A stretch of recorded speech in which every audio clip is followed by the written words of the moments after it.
2027 గోదావరి పుష్కరాల ఘాట్ల అభివృద్ధికి 58 కోట్ల రూపాయలతో ప్రతిపాదనలు చేస్తున్నట్టు రాజనగరం ఎమ్మెల్యే బత్తుల బలరామకృష్ణ వెల్లడించారు.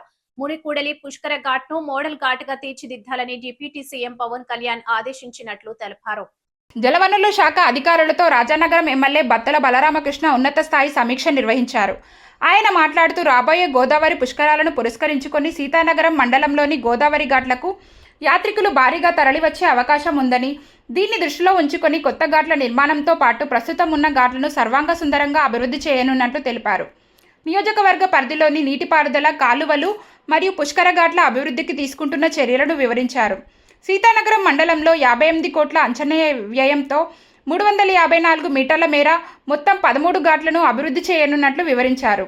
ఇందులో భాగంగా ప్రస్తుత ఘాట్ల ఆధునికీకరణ, ప్రస్తుతం ఉన్న 5 ఘాట్లను 2.46 కోట్లతో పునరుద్ధరిస్తారని పేర్కొన్నారు.